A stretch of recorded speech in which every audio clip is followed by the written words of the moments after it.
Hello and welcome to ReModel, Tales of Marketing Transformation. I'm Victoria Fox, CEO of AAR, consultants to the marketing industry. In this series, I sit down with some exceptional marketing leaders who are reshaping how their marketing teams operate, how they are governed, and how they deliver to drive business impact and growth. These conversations unlock how they have engineered the right conditions for their marketing strategies to succeed. They get into the reality of what it takes to transform across people, process, platforms, and partners, the four pillars of a modern marketing operating model. You'll hear honest reflections from leaders who have lived it, what's hard, what breaks, what needs rebuilding, and the lessons they've learned along the way. These are big thinkers who know that getting the operating model right is now just as important as getting the strategy right. I'm thrilled to share their stories with you.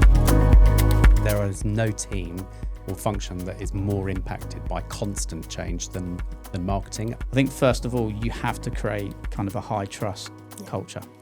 And there's no easy shortcut to that. Without that high trust, then there is no way that you're going to be able to empower a team to go and deliver the outcomes which we're all collectively into. So our teams are really good at providing input when they've had the right space and time to do so. So I think we're just really conscious of creating the right environment for them to provide the right level of data and input into decisions. So a lot of the time that's, have we got the right sessions? Have we set them up in the right size? Not too many people, not too few. How have we made sure we've put the right questions to the groups? How we've made sure they've had time to think about it and just really gone about it in a structured way. But I think teams fail generally because there's a lack of connection. You don't feel like the person running the team is really doing anything other than a job. I am not doing a job. And I think people are aware that I am not doing a job and I don't want them to do a job. I want them to be brilliant at what they do.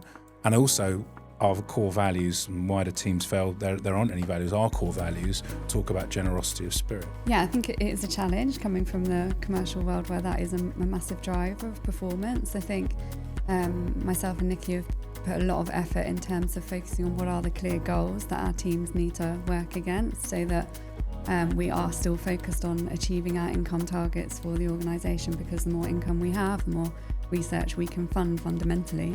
So making sure that we're all really clear on the goals we're trying to achieve and the building blocks that it's going to take us to get to that goal, and being really clear on what that path is. That path may change, but it's really important for us to bring everyone culturally into that mindset of focusing on those goals and essentially getting on the bus, right, to get to the destination with us, whichever route we take.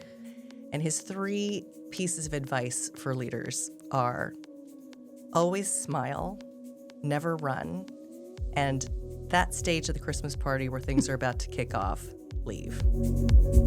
I think it was John Hegarty that said that your processes liberate creativity. And I have a clear desk. I have a really clear sense of what the problem is. If you don't articulate the problem, you can't get to an answer. There's a logic inherent to identifying problems and then mapping out how you might solve it. The flip creatively is to go, that's the logical answer. Now, how do I present this in a creative way? So we have a lot of learning and development. We have a lot of playbooks. We also have the EY marketing way and the EY BMC way, which gives people the opportunity to pull down learning that's particularly relevant to them, to their issue, to their thinking, to their problem.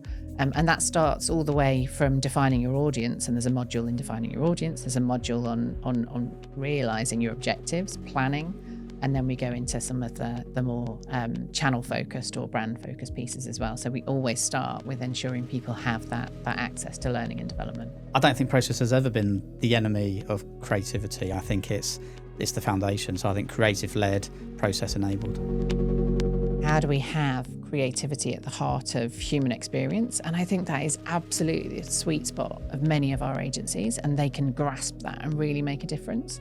Because I do think that the creative industries that exist and the creative agencies that exist absolutely bring that as a superpower.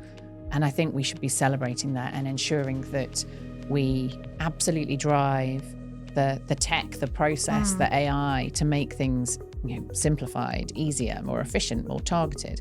But the bit that will always drive the change and will always drive the impact is the creativity. Which is what we're going to need in the future, because you're right, with AI, the actual doing is going to be done by AI. And actually what we need is the 10% up front, which is human, like the delivery, like there'll be the 80% that will be done by AI, and then there's the 10% kind of out the back, which will be review and make better. And those are kind of where the strategic thinkers will come to the fore.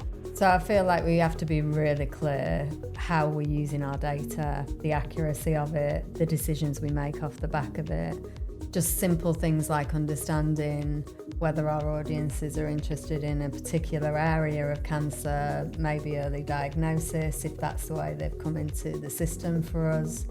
Maybe it's an experience they've had themselves. Just us being able to personalise more of our content to our audiences based on their needs. The data has to tell you that accurately to be able to act on it, and that's why we've invested such a significant amount in getting that data layer right. I promise you, and anyone that thinks that that technology and the hardware is the primacy, has primacy, I fear is wrong. The primacy of ideas is still the thing that moves populations, that moves share prices, that changes the world. That the creative and marketing agencies are part of our team, so they know not only what we're up to, but the biggest piece they do know is that market is different. They know what other competitors are doing, they know what other industries are doing, and they can bring all of that outside knowledge to the table, which we really appreciate, because they're in that world every day, whereas we're dipping in and out because we have to do the business side of things as well as the creative. I think it's really important for partners to be focused on the business goals as we are, right? I see partners as an extension of our team. They are one of us. They're just part of a bigger team, essentially. And it's really critical that they are focused on the goals, the income goals, for example, as much as we are. And fundamentally, if we're operating to the same goals, then everyone has skin in the game, right, to achieve those targets. And I think for CR UK, it's no different to what you would look to do in the commercial world. It's fundamental to getting everyone working together to the same outcome, essentially. Where I have seen it fail a couple of times is when you think the answer is bringing in a new agency. It's time to repitch the agency because we're not getting what we need from them. I can pretty much guarantee in almost 100% of cases it's because there's stuff that you need to sort out on your end. And it's anything from you're not being clear with your agencies about what you need.